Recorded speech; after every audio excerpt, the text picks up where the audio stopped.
صحیح بخاری میں حضرت ابو ہریرہ رضی اللہ تعالیٰ عنہ سے حدیث مروی ہے، بڑی مشہور ہے۔ نبی پاک علیہ السلام نے خود ایک قصہ بیان فرمایا بنی اسرائیل کا۔ حضور فرمانے لگے 3 شخص تھے، ایک کوڑ کے مرض میں مبتلا تھا، کوڑا تھا، ایک گنجا تھا، ایک نابینا تھا، ہر وقت پریشان رہتے تھے۔ میرے رب نے ان کو آزمانے کا فیصلہ کیا۔ دیکھو اللہ کے آزمانے کا طریقہ کیا ہے۔ ایک فرشتہ انسانی شکل میں آیا، سب سے پہلے جس کو کوڑ کا مرض تھا اس کے پاس آیا۔ حضور سید عالم صلی اللہ تعالی علیہ وسلم بیان فرماتے، اس نے آ کے اس سے کہا کیا چاہتے ہو؟ اس نے کہا یار مجھے کوڑ کا مرض ہے، لوگ مجھ سے نفرت کرتے ہیں، گھن کرتے ہیں، کاش میری کھال ٹھیک ہو جائے، جلد ٹھیک ہو جائے، بیماری چلی جائے۔ تو فرشتے نے ہاتھ پھیرا، اللہ نے شفا عطا کر دی۔ شفا کس نے دی؟ ہاتھ کس نے پھیرا؟ تو کوئی عرض نہیں، اگر کسی وقت کوئی بزرگ دم کر دے، ہاتھ پھیر دے تو شفا اللہ ہی دیتا ہے۔ بخاری میں موجود ہے جو روایت عرض کر رہا ہوں۔ فرشتے نے ہاتھ پھیرا، اللہ نے۔ اب فرشتہ اس سے پوچھتا ہے پسند کیا ہے، مال کون سا پسند ہے؟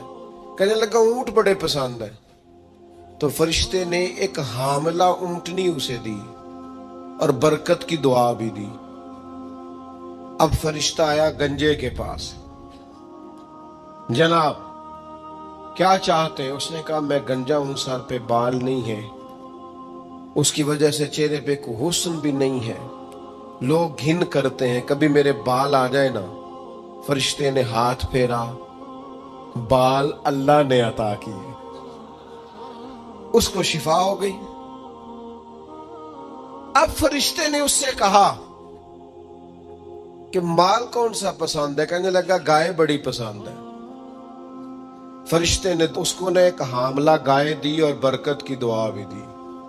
اب فرشتہ اندھے کے پاس آیا، کیا چاہتے ہو؟ اس نے کہا رب نے بڑی سونی کائنات بنائی ہے پر میں دیکھ نہیں سکتا، کبھی آنکھیں مل جائیں نا تو ساری رونقیں ہی بحال ہو جائے۔ فرشتے نے ہاتھ پھیرا، شفا۔ یاد رہے گا مسئلہ، یہ اتنا سا مسئلہ جس میں لوگ بڑی جلدی اڑ جاتے ہیں۔ فرشتے نے آنکھوں پہ ہاتھ پھیرا اور اللہ نے شفا عطا کر دی۔ فرشتے نے کہا پسند کیا ہے؟ کہا بکریاں بڑی پسند ہے۔ ایک حاملہ بکری بھی دے دی اور دعا بھی کر دی۔ اب وہ جس کو اونٹنی دی تھی حاملہ، اس کی حضور فرماتے پوری وادی اونٹوں کی بھر گئی، اور جس کو گائے دی تھی اس کی پوری وادی گائیوں سے بھر گئی، اور جس کو بکری دی تھی پوری وادی ریوڑوں کے ریوڑ بکریوں کے تیار ہو گئے۔ اب رب نے فیصلہ کیا آزمائش کرنے کا۔ میں نے بہت پہلے کہا تھا، بات پھر دہراتا ہوں، زوال امتحان نہیں ہوتا، عروج امتحان ہوتا ہے۔ اصل تو آپ کا پتہ عروج کے دنوں میں چلتا ہے۔ اللہ نے فرشتہ بھیجا، وہی انسانی شکل میں سب سے پہلے اس کوڑ کے مرض والے کے پاس آیا، کہا یار میں مسافر ہوں، کہیں سفر پہ جانا تھا، تو اللہ کی مدد آپ کا تعاون درکار ہوا تو سفر ہو سکتا ہے، ایک اونٹ مجھے چاہیے۔ تو اس نے وہی بات کی جو کئی امیر لوگ کرتے ہیں، یہ صحیح بخاری میں موجود۔ کہنے لگا یار میرے ذمے تو حقوق ہی بڑے ہیں، سادہ ترجمہ کریے، میرے تو خرچے ہی بڑے نے جی، تو کی دسی ادھر بھی جا رہا ہے، ادھر بھی، اے بھی آسمان میں تمے ہے، اے بھی میں، اتنے خرچے ہیں میرے، یہ بھی کرنا ہے، وہاں بھی کرنا ہے۔ اس نے وہی بات سنائی۔ تو وہ فرشتہ کہنے لگا تو پہلے کوڑی نہیں تھا؟ تو ناراض ہو گیا، کہنے لگا میں تو جدی پشتی رئیس اعظم ہوں، باپ دادا کی جائیداد ہے ساری جو مجھے ملی ہوئی۔ اس نے کہا اگر تو جھوٹا ہے نا تو اللہ کرے اسی طرح کا ہو جائے جس طرح کا پہلے تھا۔ اب وہ آیا گنجے کے پاس، اس سے کہا مسافر ہوں، سفر پہ جانا ہے، اللہ مدد کرے، آپ تعاون کریں تو سفر آسان ہو سکتا ہے، مجھے ایک گائے چاہیے، اگر آپ دے دیں تو۔ وہ کہنے لگا میرے تو ذمے حقوق ہی بڑے ہیں۔ اس نے کہا یار تو پہلے گنجا نہیں تھا، بیمار نہیں تھا، کچھ بھی نہیں تھا، بھوک تھی۔ کہنے لگا خبردار، میں تو جدی پشتی رئیس آدم ہوں، باپ دادا سے امیر ہوں، اس نے کہا اچھا اگر تو جھوٹا ہے تو ویسا ہی ہو جائے جیسا پہلے۔ اب وہ آیا نابینا کے پاس، اس نے آ کے کہا مسافر ہوں، سفر پہ جانا ہے، اللہ مدد کرے، آپ تعاون کریں تو سفر آسان ہوگا، مجھے ایک بکری چاہیے اللہ کے نام پر۔ تو وہ بندہ کہنے لگا رب کے نام پر تو نے لینی ہے تو ایک کیوں لیتا ہے، جتنی چاہیے لے لے۔ اور میں تو پہلے اندھا تھا، میں مسکین پرانا خادم، کسے در ملی نہ ٹوئی، تے واصف یار نے نظر جو کی تھی، تے واصف شروع سے پڑھتے ہیں، سے ثبوت نہ پوچھو میں تو، پلا نظر کرم قد ہوئی، اے میں جانا یا دل بر جانے، غیر نہ جانے کوئی، میں مسکین پرانا خادم، کسے در ملی نہ ٹوئی، تے واصف یار نے نظر جو کی تھی، تے واصف ہی ہوئی، میں تو اندھا تھا، پلے شے کوئی نہیں تھی، تو کریم نے کرم کیا، جتنی تیرا دل کرے لے جا۔ تو فرشتہ کہنے لگا امتحان کے لیے آیا تھا، ایک کی بھی ضرورت نہیں، لیکن تیرے دو دوست امتحان میں ناکام ہوئے ہیں، رب ان سے ناراض ہو گیا، تو کامیاب ہوا ہے اور اللہ تجھ سے راضی ہو گیا ہے۔ وہ دونوں جو تھے امتحان میں ناکام ہوئے تو نعمت چھن گئی، صحت چھن گئی، پھر کوڑے، پھر گنجے ہو گئے۔ اس کو اللہ تبارک و تعالیٰ نے اور عطا کیا۔ زوال نعمت کب ہوتا ہے؟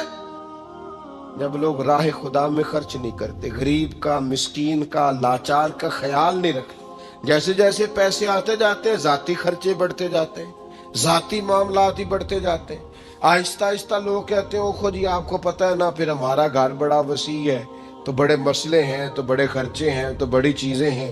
بھائیو، زوال نعمت کے معاملے میں اپنے رب کا خوف پیدا کریں، اللہ سے ڈریں ہر وقت۔ جب تک نعمتیں نہیں نہ ہوتی تو گزارا ہو جاتا ہے، اگر ملنے کے بعد چھن جائیں تو پھر تکلیف بہت زیادہ ہوتی۔ تو زوال نعمت سے بچنے کے لیے تکبر سے بچیں، ناشکری سے بچیں، ناقدری سے بچیں، اور پھر صرف اپنا حق سمجھنے سے بچیں، اسے بانٹیں، عاجزی میں رہیں، شکر میں رہیں۔ آپ محسوس کریں گے کہ لئن شکرتم لازیدنکم، اگر شکر ادا کرو گے تو میں نعمتوں میں اضافہ کر دوں گا، نعمتیں محفوظ بھی ہو جائیں گی، ان میں اضافہ بھی ہوگا۔ ہر وقت نبی کریم شکر ادا کرتے، ہر وقت صحابہ اور اہل بیت مقام شکر پر فائز رہتے۔ یہ مقام شکر انسان کو زوال نعمت سے بچاتا ہے۔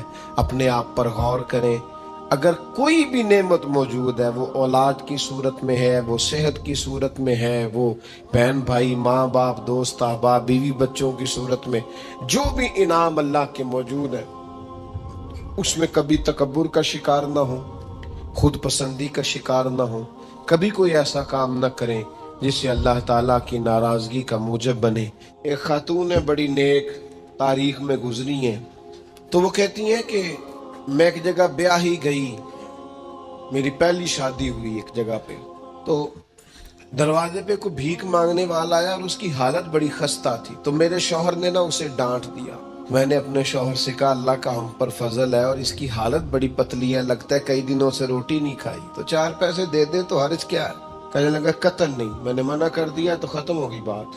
تو بی بی کہتی ہے میرے پاس اپنے ذاتی پیسے بھی پڑے ہوئے تھے جو میکے کی طرف سے مجھے ملے تھے، تو ذرا میرا خامد سائڈ پہ ہوا تو میں نے نظر بچا کے نا اس فقیر کو 4 پیسے دے دیے، چونکہ زیادہ ہی اس کی حالت بگڑی ہوئی تھی۔ تو کہتی میں پیچھے پلٹی تو شوہر پیچھے کھڑا تھا، اس جرم میں کہ میں نے ایک فقیر کو بغیر اجازت پیسے دیے، اس نے مجھے طلاق دے دی۔